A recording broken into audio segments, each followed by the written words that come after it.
Welcome to War Machines Chronicles. Today we're diving deep into the history of the most powerful warship ever created, the aircraft carrier. This floating airbase is the pinnacle of modern naval power, capable of projecting military force to any corner of the globe. Its story is a fascinating journey through the evolution of naval and aerial warfare combined. So, how did we go from wooden ships to these nuclear-powered behemoths? Let's find out. Before the airplane changed everything, dominating the seas was all about battleships. Naval warfare was a contest of massive cannons and visual range. The biggest guns and the thickest armor ruled the waves. But with the dawn of aviation, a revolutionary idea began to take shape. What if airplanes could take off from ships? This simple question would change the face of war forever. The first experiments were bold and incredibly risky.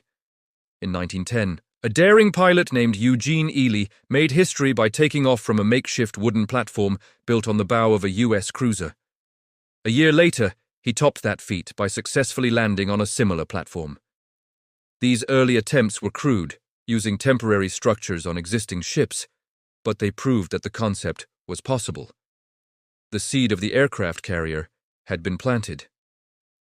The first true aircraft carriers began to emerge after World War I. The British led the way with HMS Argus in 1918. This was the first ship designed from the keel up with a full-length, unobstructed flight deck. No more navigating around gun turrets or superstructures. It was a radical design. Other nations quickly followed suit. The United States converted a collier ship into the USS Langley, affectionately nicknamed the Covered Wagon. Meanwhile, Japan launched the Hosho, the world's first purpose-built carrier to become operational. Despite these innovations, many old-school admirals remained skeptical. They trusted the proven power of big guns over these new, flimsy-looking airplanes. They saw aircraft as useful for scouting, but not as primary weapons. Oh, how wrong they were. The Second World War was the aircraft carrier's golden age. This is where it went from a curious experiment to the undisputed king of the seas. The conflict began with a shocking demonstration of its power. In 1941, Japan attacked Pearl Harbor using only aircraft launched from carriers, crippling the U.S. Pacific Fleet's battleships while they were still anchored. The message was clear: the era of the battleship was over. Key battles like the Battle of the Coral Sea, the first naval battle fought entirely by aircraft, where the opposing fleets never even saw each other, reinforced this new reality. And then came the Battle of Midway in 1942, a decisive clash fought almost exclusively between American and Japanese carrier forces.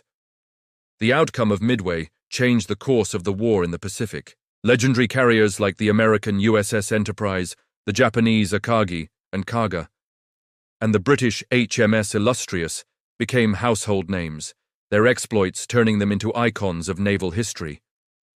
By the end of the war, there was no doubt.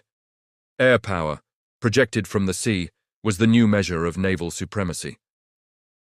With the end of World War II, a new global conflict began. The Cold War.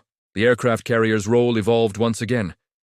It became a powerful tool of global deterrence, a symbol of a nation's military and political reach.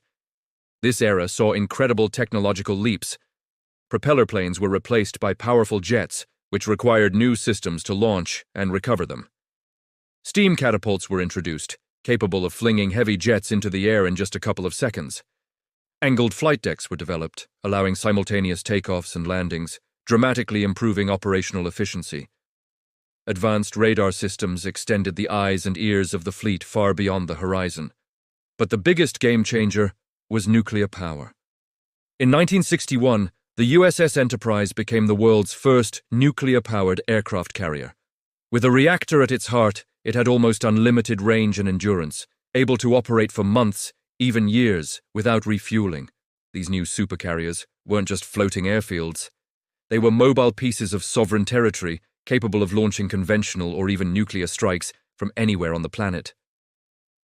Today, in the modern era, aircraft carriers are more formidable than ever. These aren't just ships, they are floating cities. A modern carrier, like those of the American Nimitz or Gerald R. Ford classes, is home to over 5,000 sailors and aviators. It carries a versatile air wing, of 70 to 90 aircraft, including fighters, electronic warfare planes, and helicopters. These steel islands are defended by layers of advanced missile defense systems and operate with satellite and digital control networks that connect them to a global command structure.